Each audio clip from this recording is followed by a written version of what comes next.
नाट्य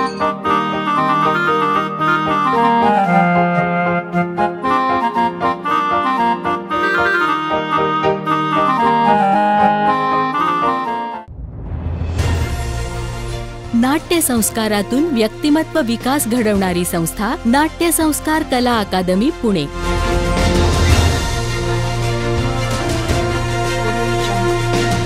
नमस्कार।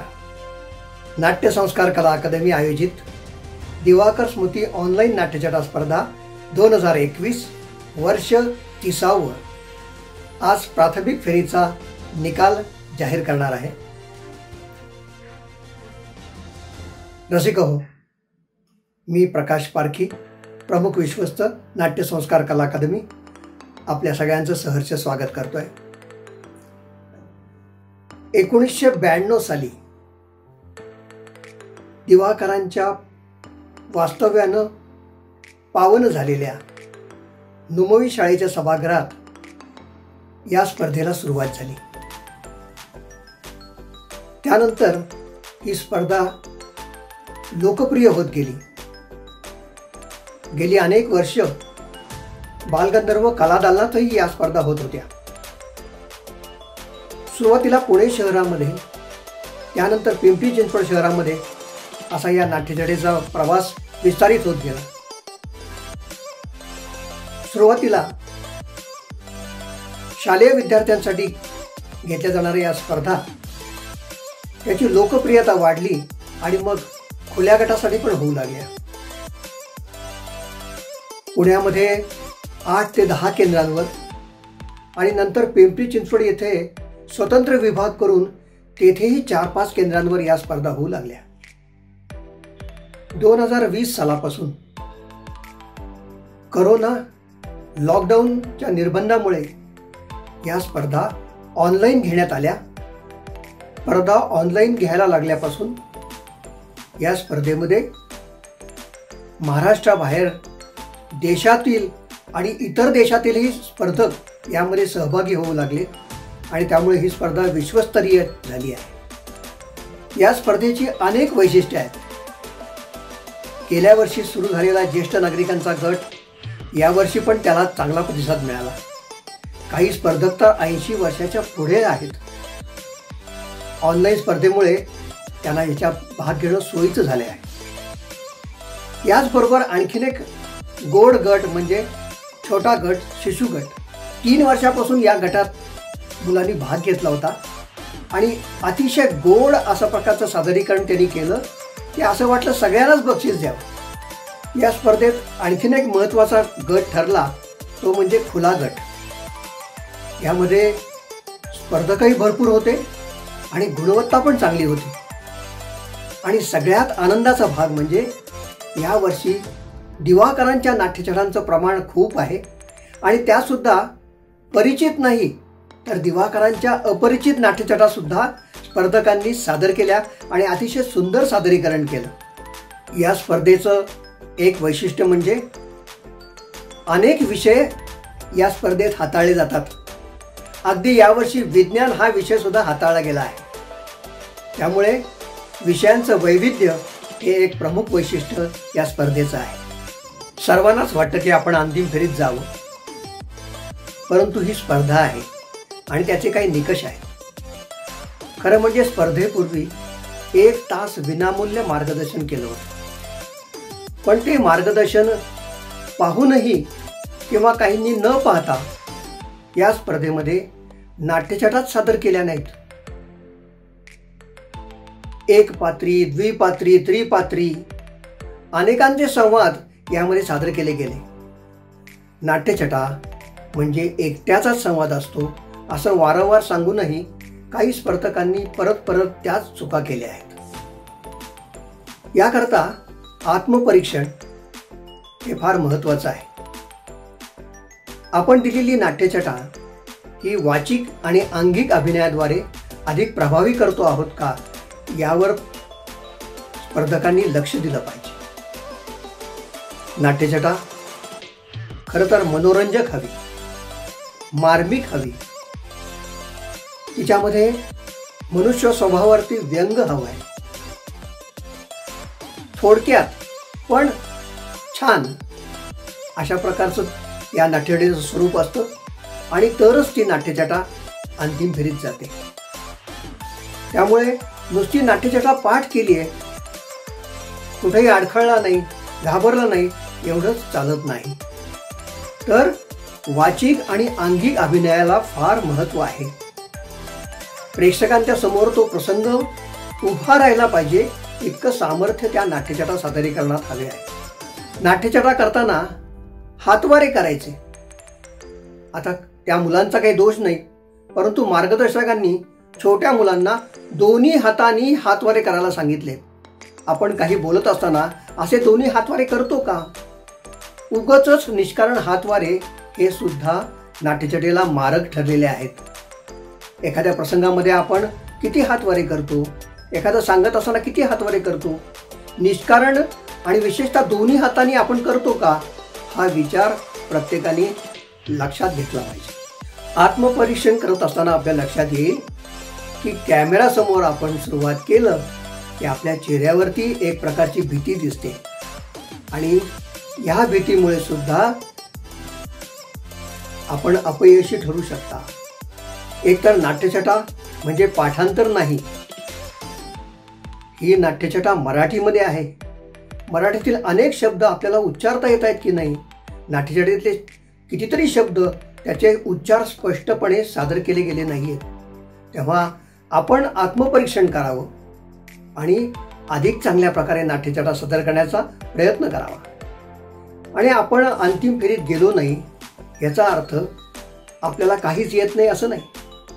आपण या स्पर्धेत भाग घेतलाय हा फार महत्त्वाचा भाग आहे.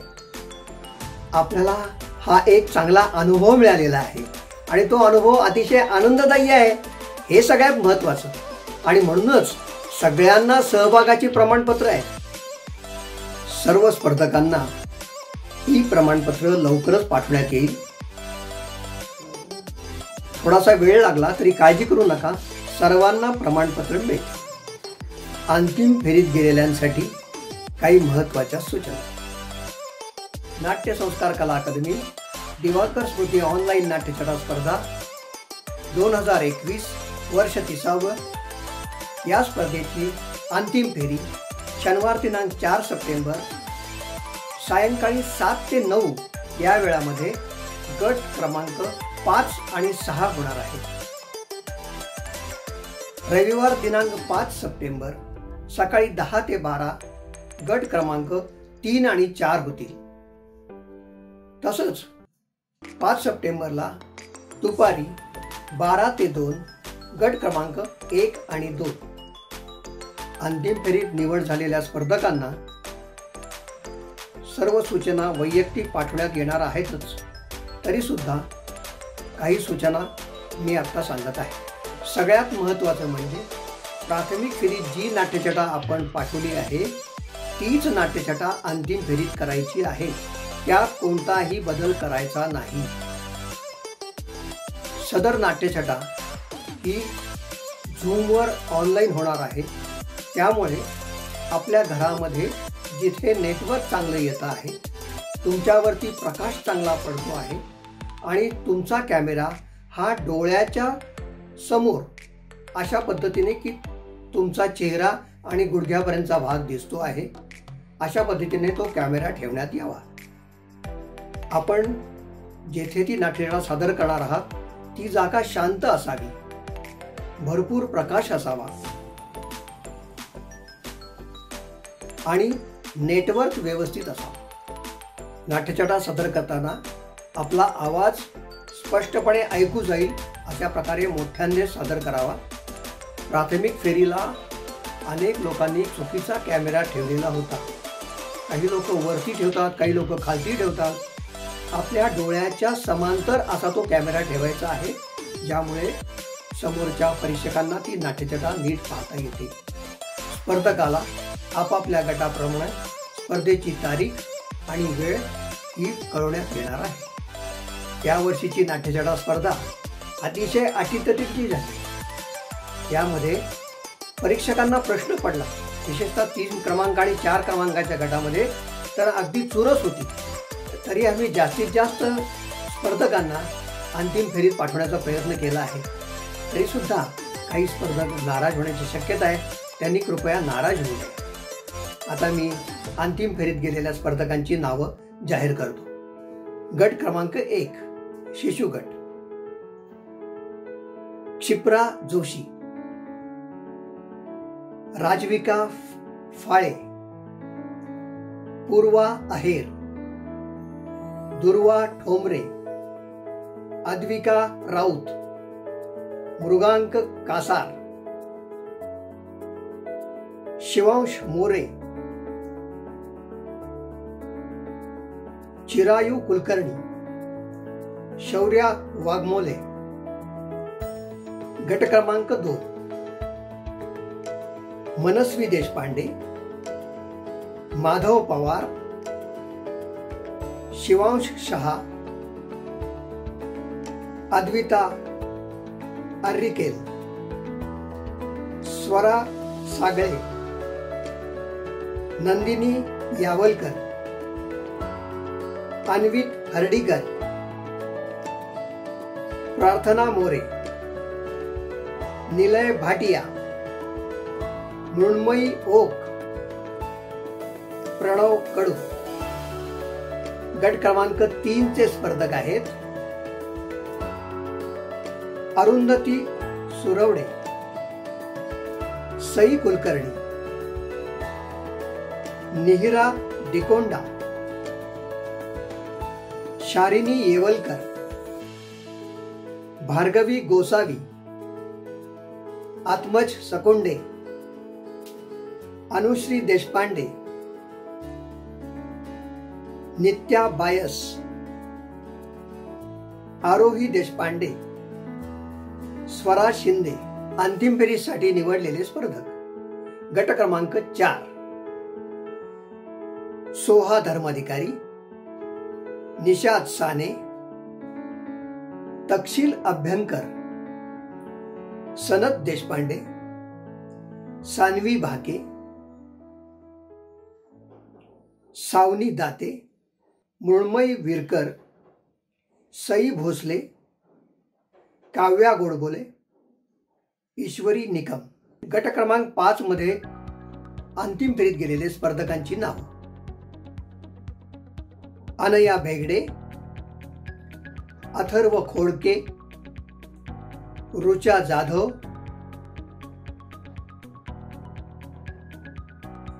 यक्षाली जोशी, उन्नती चोरघडे, दृष्टी मोरे.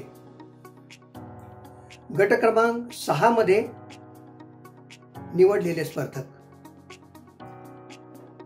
समीरा जोशी, स्वराली जोशी, सौरभ नवरे, स्वाती वर्तक, सुखदा इनामदार, माधवी जोगळेकर, संतोष माली, रंजित मोहिते, पराग कुलकर्णी, ज्ञानेश्वर शिंदे, देवकी खोत, अलका फोन्सेका, दीपा शिंगारे आणि शिवांगी मालगुंदे. 7वा गट म्हणजे ज्येष्ठ नागरिकांचा गट. त्यांची आपण अंतिम फेरी घेणार नाही. त्यांच्यातील बक्षिसं आपण बक्षीस समारंभाच्या दिवशी जाहीर करणार आहोत. ही होती अंतिम फेरीत निवडलेल्या स्पर्धकांची यादी. काही वेळा कोणाचे नावं ही नीट उच्चारली गेली नसतील तर कृपया आपण आपली नावं आमच्या वेबसाईटवर पाहावी. आमची वेबसाईट आहे www.natyasanskar.com. या वेबसाईटवर संपूर्ण निकाल टाकण्यात आलेला आहे. त्यावर आपण आपली नावं अवश्य पाहावीत. अंतिम फेरीत गेलेल्या सर्व स्पर्धकांना शुभेच्छा. नाट्य संस्कारातून व्यक्तिमत्व विकास घडवणारी संस्था नाट्य संस्कार कला अकादमी पुणे.